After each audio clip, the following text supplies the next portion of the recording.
자, 우리는 성탄 후 이번 주는 둘째 주간이 됩니다. 아기 예수님의 영적 여정을 통해서 하나님께서 우리들에게 주시는 마음이 어떤 마음인지, 또 우리가 어떻게 살아가기를 원하는지 그 부분 가운데 계속 포커스 할 수 있기를 바랍니다. 지난 금요일에는 아기 예수님이 애굽으로 피난 간 내용들을 함께 나누었습니다. 그러면서 그 안에는 크게 두 가지가 있습니다. 첫 번째, 이 이스라엘 땅에 있을 때는 헤롯의 지배하에 이 아이가 어떤 것도 할 수 없기 때문에 하나님은 이 아이를 애굽으로 보내셔야만 했습니다. 그 애굽에서 하나님은 그 아이를 보호하시고요, 또 그 땅이 하나님 앞에 구원받아야 될 땅임을 너무나 분명하게 알려주시는 시간이었습니다. 두 번째는 하나님께서 그 애굽에 가 있는 아기 예수를 통해서 우리에게 주시는 두 번째 메시지는 우리가 하나님 앞에 준비되기를 원하세요. 하나님 앞에 준비되기를. 그렇게 하나님 앞에 준비되는 시간이 불편하고 어렵기도 하고 힘들기도 할 수 있습니다. 나는 왜 지금 이렇게 시간을 보내고 있지? 나는 왜 이렇게 가정에만 묶여 있을까? 나는 왜 여기에서 떠나지 못할까? 이런 마음들이 많이 있을 거예요. 여러분, 그러나 하나님께서 내 시즌을 어떻게 인도하고 계신가를 반드시 분별할 수 있어야 됩니다. 하나님이 각자에게 허락된 그 시간들을 그냥 허락하셨겠냐는 거예요. 아니죠. 하나님은 그 안에서 우리를 준비시키시고 자라게 하시고 새롭게 하시고 변화시켜 가세요. 어떻게 보면 애굽이라는 땅은 이스라엘 백성들에게는 광야 같은 땅입니다. 하나님을 예배할 수도 없었고요, 하나님을 바라볼 수도 없는 그 땅. 그런데 그곳에서 이스라엘 백성들이 엄청나게 수가 많이 불어났던 것이 출애굽기의 모습에 볼 수 있었고요, 예수님도 광야의 시간을 보내셨고, 특별히 사도 바울은 그가 하나님을 다메섹 도상에서 만났을 때 7년간을 아라비아 땅으로 하나님께서 보내십니다. 거기에서 그가 준비되고 훈련되고 새로워지는 시간들을 가졌다라는 거예요. 하나님께서 여러분들을 숨기는 시간으로 지금 삼으셨다면 여러분, 그 안에서 주시는 하나님의 마음들을 잘 배워갈 수 있기를 주님의 이름으로 축원합니다. 그래서 빨리 이 상황이 벗어나기를 기도하는 게 아니라 이곳에서도 하나님과 어떻게 하면 동행하지? 어떻게 주님의 마음을 품으며 가지? 여러분, 이것을 묵상하며 나아갈 수 있기를 바랍니다. 이것이 우리가 가져야 되는 하나님의 마음입니다. 여러분, 리프레임은 우리가 각 절기와 그 시즌을 살아가면서 진짜로 금식하는 시간들을 갖습니다. 그리고 정말로 영적인 훈련과 마음들을 가져가고 내 마음을 끊임없이 점검하는 시간들을 가져갑니다. 여러분, 그럴 때 여러분들은 하나님의 형상을 닮아가기 시작하는 거예요. 닮아가기 시작하는 거예요. 우리가 자녀들에게 보여줄 수 있는 것은 무엇인가? 지금 우리가 성탄절 이후 아기 예수님의 생애를 지금 계속 보는 이유도 바로 그런 이유 중에 하나입니다. 누가복음 2장 21절부터 23절까지 말씀을 우리 다 같이 읽어보도록 하겠습니다. 시작. 여드레가 차서 아기에게 할례를 행할 때에 그 이름을 예수라고 하였다. 그것은 아기가 수태되기 전에 천사가 일러준 이름이다. 모세의 법대로 그들이 정결하게 되는 날이 차서 그들은 아기를 주님께 드리려고 예루살렘으로 데리고 올라갔다. 그것은 주님의 율법에 기록된 바 어머니의 태를 처음 여는 사내 아이마다 주님의 거룩한 사람으로 불릴 것이다 한 대로 한 것이요. 이 말씀의 21절 말씀, 여드레 되는 날에 아기에게 할례를 베푸는 날이었다. 그날이 되자 아기가 잉태하기 전에 천사가 가브리엘이 그에게 준 이름인 예수라고 지었다. 여러분, 할례를 행하는 그때 안에서 첫 번째로 유대인들에게 이 할례는 매우 잘 알려진 전통이었습니다. 이 할례를 왜 하는가? 예수님은 그 유대의 전통에 따라 살았다는 것을 보여주고요, 그들은 자녀의 할례와 자녀가 이름 받는 것과 이 할례가 매우 밀접한 연관이 있다는 것을 알았어요. 그러면서 그 사람의 이름과 그 사람 자신과 동일하다는 생각을 가지고 있었어요.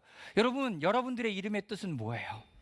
제가 이때마다 계속 물어봐요. 나의 이름은 뭐지? 내 이름의 뜻은 뭐지? 내 이름을 누가 지었던 그것은 중요한 이슈가 아니에요. 왜냐하면 그 이름이 나에게 부여되는 순간 나는 하나님 앞에 그 부름으로 살아가게 되는 거니까.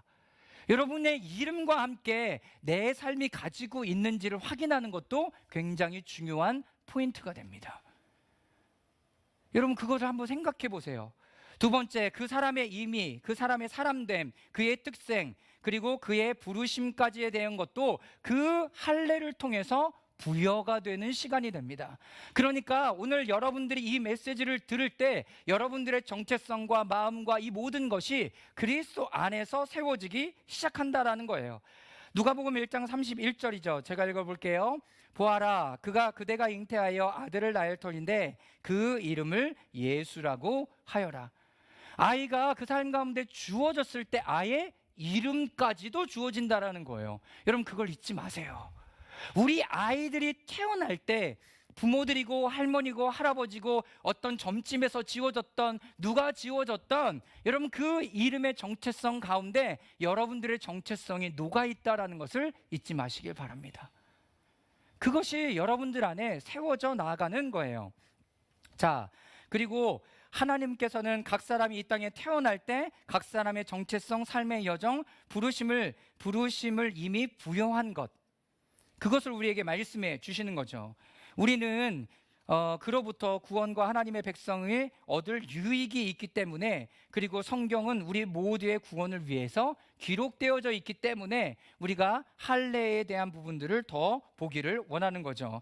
디모데후서 3장 16절과 17절 말씀 다 같이 읽어보겠습니다. 시작. 모든 성경은 하나님의 영감으로 된 것으로서 교훈과 책망과 바르게 함과 의로 교육하기에 유익합니다. 성경은 하나님의 사람을 유능하게 하고 그에게 온갖 선한 일을 할 수 있게 하는 것입니다.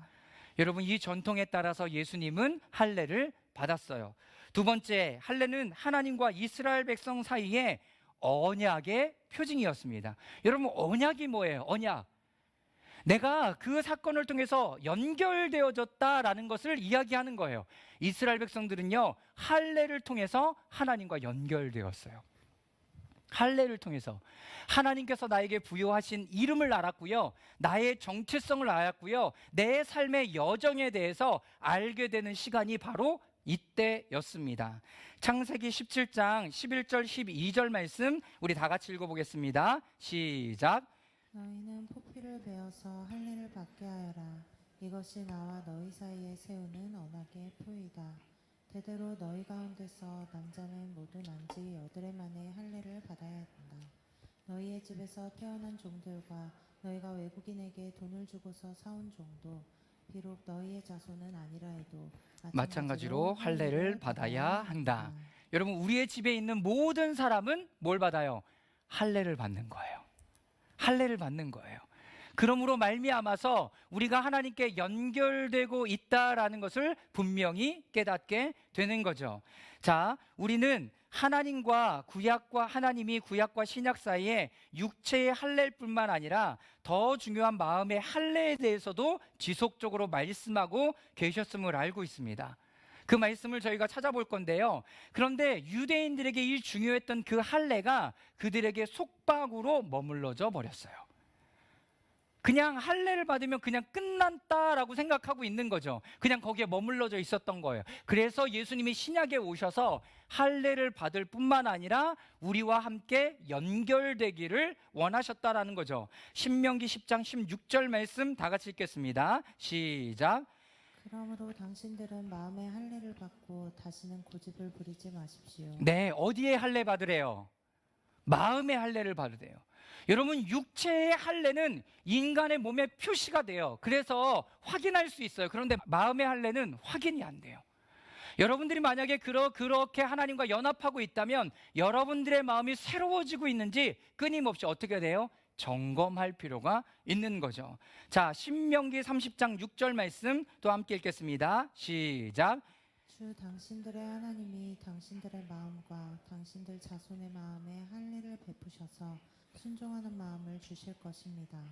그리하여 당신들이 마음을 다하고 정성을 다하여 주 당신들의 하나님을 사랑하며 살 수 있게 하실 것입니다. 네, 여러분 마음의 할례를 받은 사람들은 어떻게 되는지 아세요? 순종하는 마음을 갖게 돼요. 순종하는 마음을 갖게 돼요. 그리고 어떻게 해요? 그리하여 당신들이 마음을 다하고 정성을 다하여 주 당신들의 하나님을 사랑할 수 있게 하실 것입니다. 하나님을 사랑하게 하는 것이, 내 마음 가운데 하나님을 사랑하는 마음이 일어나는 것이 어디에 할례 받은 거예요? 마음의 할례 받은 거예요. 여러분, 근데 이것이 신약에 나와 있는 내용이 아니에요. 신명기에 하나님께서 그들에게 계명을 새롭게 주시면서 시작된 말씀 가운데 주셨다는 거예요. 할례의 언약뿐만 아니라 육체의 할례뿐만 아니라 마음의 할례까지도 나아가기를 원하는 거죠. 이스라엘 백성들이 하나님을 떠났을 때, 에스겔서 44장 9절 말씀입니다. 함께 읽겠습니다. 시작. 그러므로 나 주 하나님이 말한다. 마음의 할례를 받지 않고 육체에도 할례를 받지 않은 이방 사람은 어느 누구도 내 성소에 들어올 수 없다. 이스라엘 자손과 함께 사는 이방 사람도 들어올 수 없다. 네, 여러분, 이스라엘 백성들이 하나님 앞에 타락하고 멀어졌어요. 그럼에도 불구하고 성소에 가서 예배하고 이런 일들을 하니까 하나님께서 얘기하세요. 뭐라고? 마음의 할례를 받지 않고 육체의 할례를 받지 않은 사람, 아는 이방 사람은 어느 누구도 내 성전에 들어올 수 없다라고 얘기해요. 여러분, 우리 이방 사람이에요. 그렇다면 여러분, 육체의 할례를 받지 않더라도 어디 할례 받아야? 마음의 할례를 받아요. 마음에 굳은 것들을, 내 마음을 덮고 있는 것들을 다 잘라내는 시간들을 가져야 된다는 거죠. 자, 계속 보겠습니다. 예레미야 4장 4절 말씀입니다. 시작. 유다와 백성과 예루살렘 주민아, 너희는 나 주가 원하는 할례를 받고 너희 마음의 포피를 잘라내어라. 그렇지 않으면 너희의 악한 행실 때문에 나의 분노가 불처럼 일어나서 너희를 태울 것이니 아무도 끌 수 없을 것이다. 네, 너희는 나 주가 원하는 할례를 받고 너희의 마음의 표피를 잘라내어라. 우리의 마음을 덮고 있는 것, 우리의 생각과 마음 가운데 계속 덮고 있는 것, 여러분, 이것을 걷어내기를 주님은 원하시는 거예요. 그런데 걷어내는 것뿐만 아니라 아예 잘라내기를 원해요. 잘라내는 걸 원하신다고요. 로마서 2장 29절 말씀입니다. 읽겠습니다. 시작. 오히려 속사람으로 유대사람이니가 유대사람이며 율법의 조문을 따라서 받는 할례가 아니라 성령으로 마음에 받는 할례가 참 할례입니다. 이런 사람은 사람에게서가 아니라 하나님에게서 칭찬을 받습니다. 네, 율법의 조문을 따라서 할례를 받는 게 아니라 성령으로 마음에 받는 할례가 참 할례입니다. 여러분, 사도 바울이 굉장히 위대해요. 여기에서 이 할례에 대한 부분들이 마음의 할례까지 연결되어서, 그럼 내가 할례 어떻게 받습니까? 라고 수없이 질문하는 사람들에게 성령으로 할례를 받는 것입니다 라고 얘기해요.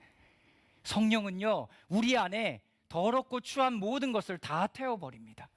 하나님의 것으로 세워지지 않는 것들을 다 태워버립니다.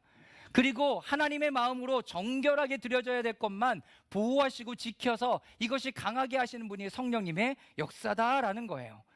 여러분, 할례는 실질적인 피부를 잘라내는 것입니다. 그리고 이것은 구별됨의 의미를 가지고 있고요. 이것의 본질을 잃어버리면 우리에는 중심을 잃어버린 것과 마찬가지입니다. 마음에 굳어진 마음, 고착화된 마음, 마음이 하나님의 마음이 아닌 자신의 생각과 마음으로 하는 것, 이 모든 것들을 깨닫게 하시는 대로 잘라내는 것이 실제로 마음의 할례를 받는 것입니다. 무슨 말씀인지 아시겠죠? 여러분, 하나님은 우리를 이렇게 연결시켜 줍니다. 그럼 목사님, 신약에 가면 연결된다, 하나님과 연결된다라고 얘기하는데, 그럼 우리는 어떻게 하나님과 연결됩니까? 우리는 할례를 받지도 않는데. 여러분, 그래서 로마서 6장 1절부터 11절까지의 말씀에 보면 그 할례를 받는 것, 그리고 새로워지는 그 시간들을 세례라고 이야기하고 있습니다. 세례. 우리가 예수 그리스도와 함께 세례를 받고 그의 죽으심과 함께, 그의 부활하심과 함께 연합되어 있을 때 그 놀라운 역사들이 우리 가운데 주어지기 시작하는 거예요. 여러분, 다 세례 받았잖아요. 다 세례를 받았다라고 얘기했을 때 그 세례는 내가 예수 그리스도와 연결되는 사건을 갖는 거라고요. 그러면서 끊임없이 하나님의 마음이 어떤 마음인가, 내 안에 빛이 임했으면 우리는 그 빛을 따라가는 거예요. 여러분, 그것이 주님께서 우리에게 말씀하시는 거죠. 골로새서 2장 11절과 12절 말씀도 함께 읽어보겠습니다. 시작. 그분 안에서 여러분도 손으로 행하지 않은 할례 곧 육신의 몸을 벗어버리는 그리스도의 할례를 받았습니다. 여러분은 세례로 그리스도와 함께 묻혔고 또한 그분을 죽은 사람들 가운데서 살리신 하나님의 능력을 믿는 믿음으로 그리스도 안에서 그리스도와 함께 살아났습니다. 네, 여러분, 우리는 세례로 예수 그리스도와 연합해요. 그 언약 가운데 들어가게 된다라고요. 여러분들의 세례의 언약은 그런 의미를 가지고 있습니다. 그런 의미를 가지고 있어요. 그러므로 여러분들이 세례를 받고 내가 주님과 연합된 사람이라는 것들을 잊지 마십시오. 그렇다면 우리의 마음 가운데 할례를 행해야 될, 마음을 덮고 있고 생각과 마음 가운데 묶여져 있는 것은 무엇인지를 끊임없이 하나님 앞에 되돌아볼 필요가 있는 거죠. 자, 세 번째, 세 가지 관점에서의 할례를 함께 나눠보도록 하겠습니다. 첫 번째로는 자르기로서의 할례예요. 자르기는 진짜로 내 안에서 무엇을 잘라낼까? 두 번째, 할례를 통해서는 하나님 앞에 구별됨의 어떤 역사들이 있습니다. 마지막 세 번째는 하나님의 부르심과 연결된 할례의 의미들을 가지고 있어요. 첫 번째, 가지치기로서의 할례는 여기에는 두 가지 의미가 있습니다. 첫 번째는 가지치기와 자르기죠. 첫 번째 가지치기는요, 어떤 것이냐면 하나님께서 우리 안에 더 많은 열매를 맺게 하시려고 가지치기 하는 거예요. 다시 말하면 솎아내는 거죠. 왜 솎아내야 돼요? 빛을 받을 때 모든 것이 골고루 빛을 받아야 되는데 긴 나무에만 영향력을 받고 힘을 받고 햇빛을 받으니까 여기에만 열매가 맺혀지는 거예요. 여러분, 그럴 때 어떻게 하는 줄 아세요? 이 나무를 좀 가지치게 해줍니다. 여기서 잘 들으셔야 돼요.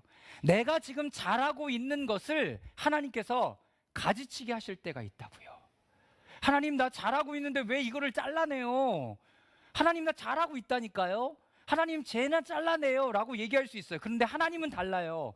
하나님의 마음은 다르시라고요. 농부의 마음은 다르시다고요. 잘하고 있는 것을 좀 잘라내고요, 모든 것이 다 균형을 잡아서 자라갈 수 있도록 하나님께서 가지치기를 하신다는 거예요. 여러분들이 잘하고 있는 거 뭐예요? 근데 못하고 있는 영역들이 또 있죠. 세상에서는 어떻게 얘기해요? 못하고 있는 영역 어떻게 하래요? 그냥 버리래요. 네가 잘하고 있는 거 해. 그러면 잘하는 것이 못하는 것을 메꿔줄 거야 라고 얘기한다고요. 그러나 하나님의 방법은 달라요. 한 나무가 자라나기 위해서는 모든 나무가 다 필요한 거예요. 여러분, 오케스트라 보셨어요? 오케스트라는 한 사람의 지휘자 중심으로 모든 사람들이 동그랗게 자리를 배열해서 앉아요. 잘하는 사람도 있고 못하는 사람도 있고 가지각색의 사람들이 다 있죠. 그러나 그 사람 중에 한 구성이라도 빠지면 음악이 온전하게 하나님 앞에 드려질 수 없게 되는 거죠. 여러분, 교회와 공동체도 마찬가지예요. 그래서 어떤 지체는 사용하니까 유능하니까 너는 꼭 필요해, 너는 아무런 것도 할 수 없으니까 너는 가만히 있어, 너는 잘라내야 되겠다라고 말하지 않는다고요. 하나님이 잘라냄을 통해서 모두가 함께 가도록 우리를 부르신다라는 것을 여러분 잊지 마시길 바랍니다. 이게 바로 하나님의 일하심이에요. 자, 요한복음 15장 1절과 2절 말씀 다 같이 읽겠습니다. 시작. 나는 참 포도나무요 내 아버지는 농부이시다. 내게 붙어 있으면서도 열매를 맺지 못하는 가지는 아버지께서 다 잘라버리시고 열매를 맺는 가지는 더 많은 열매를 맺게 하시려고 손질하신다. 여러분, 여기서 나와 있는 이 손질이 가지치기예요. 이 손질이 가지치기예요.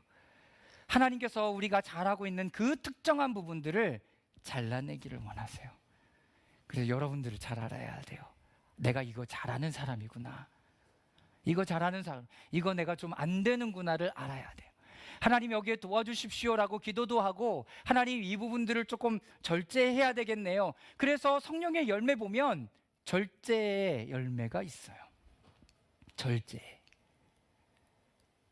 여러분, 그것이 바로 하나님이 우리 가운데 열어내린 길이라는 거예요. 자, 두 번째는 자르기죠.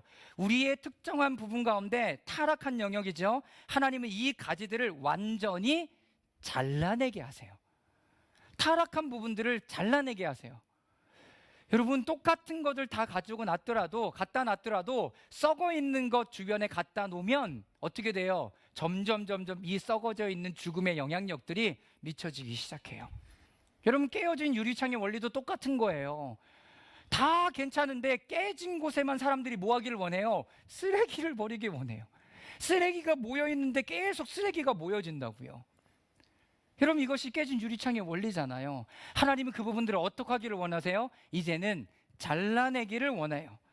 우리는 모든 사람의 관계에 있어서 좋을 수 있지만 이 사람 또는 저 사람과의 영적이지 않은 관계들을 끊어야 할 수도 있습니다. 나를 계속 자라가게 하는 것인가? 나를 아니면 멈춰져 버리게 하는 것인가? 여러분, 이것을 반드시 확인해야 될 필요가 있는 거죠. 특정한 사람에 대한 혼적인 애착은 우리의 영적 성장에 방해가 될 수 있습니다. 혼적인 애착이 뭐예요? 그냥 내가 오래 만나서 그냥 만나는 거야. 여러분, 이런 관계들, 혼으로 묶여져 있는 관계들, 영적으로 묶여져 있는 관계가 아니라 혼으로 묶여져 있어서 끊어내려면 내가 너무나 많이 힘든 것. 우리나라 사람들에게 익숙한 혼적인 관계는 학연, 지연, 성별, 특정 이익, 이런 것들이 우리의 영적인 성장에 방해가 될 수 있습니다. 하나님 지금 우리에게 뭘 잘라내기를 원하실까요? 내가 예전부터 계속 해왔기 때문에 이것을 하고 있는지, 아니면 하나님께서 이번에는 이 부분들을 끊고 새롭게 가기를 원하시는, 이것이 할례의 의미 가운데 우리에게 주어지는 내용 중에 하나입니다. 마태복음 10장 37절에서 38절입니다. 제가 읽겠습니다. 나보다 아버지나 어머니를 더 사랑하는 사람은 내게 적합하지 않고 나보다 아들이나 딸을 더 사랑하는 사람도 내게 적합하지 않다. 여러분, 이 부분 계속 말씀드렸죠. 왜 그래요? 여러분, 가족과 이 모든 것들이 나에게 짐을 지우고 있다면 그것은 혼적으로 묶인 거예요. 영적인 게 아니라고요. 영적인 관계는 그 사람들을 살려낼 수 있어요. 살려낼 수 있더라고요. 하나님이 그렇게 부르시는 때가 있다라는 것을 여러분 잊지 마시길 바랍니다. 자, 하나님은 매우 분명하고 명확하게 말씀하십니다. 너는 이 관계를 끊어야 하고 그 관계로 다시 돌아가지 말아야 한다. 끊고 떠나야 한다. 여러분, 그것이 매 시즌마다 우리에게 주어지는 일들이에요. 올해 시즌에는 요만큼이라면 내년 시즌에는 더 많은 부분들, 그리고 하나님께서 내 안에 감춰져 있는 것들을 계속 드러내기 시작해요. 자, 두 번째, 성별됨, 구별됨으로써의 할례. 예수 그리스도를 따르는 자들에게 모두 다 해당되는 거예요. 여러분, 이거는 수녀들만 원하고 그 사람들만 해야 되는 게 아니라 여러분, 우리 모두가 필요한 거예요. 하나님 앞에 내가 구별되어져 있나? 내 마음과 몸이 모두 그분의 것이 되어야 하는 것입니다. 예수님보다 더 사랑하고 있다면 그 사람은 성별된, 구별된 사람으로 살고 있지 않은 것이 됩니다. 여러분, 근데 혹은 이런 것들이요, 뭐가 될 수도 있는 줄 아세요? 사역이 될 수도 있어요. 사역이 될 수도 있어요. 그러면 그 사역 멈춰야 돼요. 그 사역 멈춰야 돼요. 사역이 우리의 우상이 될 수가 있습니다. 그래서 그 일들을 멈춰야 되는 거예요. 여러분, 큰 교회이면 일수록 더 그런 부분들이 많죠. 도저히 이것을 내려놓을 수 없는 거예요. 끝까지 이걸 붙들고 있는 거죠. 여러분, 예수님은요, 우리가 따라야 할 모범이 됩니다. 이런 것들은 할례의 은혜가 있을 때 우리 가운데 주어지는 일들이 됩니다. 마지막 세 번째, 새로운 부르심을 받는 것으로서의 할례. 하나님은요, 예수 그리스도가 그렇게 함으로 말미암아 새로운 이 땅 가운데서의 부르심으로 그들을 인도하셨던 것처럼 우리에게도 그 부르심 가운데 인도되기를 원하세요. 내 안에 있는, 그리고 우리 밖에 있는 세상으로 모는 모든 얽매임으로부터 벗어나지 않고는, 또한 하나님과의 관련 없는 모든 것으로부터 자유케 되고 잘라내어 성별되지 않으면 우리는 그 부르심을 잘 모를 수 있습니다. 그걸 하면서 이거 하는 거 아니라는 거예요. 잘라내는 시간이 필요해요. 그럴 때 하나님이 더 우리를 구체적인 부르심 가운데 인도하신다는 거예요. 우리의 영적인 삶에는 하나님을 알고 그분을 경험할 수 있는 여러 단계가 있습니다. 잘 보세요. 첫 번째는 하나님을 알아가고 경험하는 단계가 있습니다. 하나님을 알아가요. 그리고 그분을 경험해요.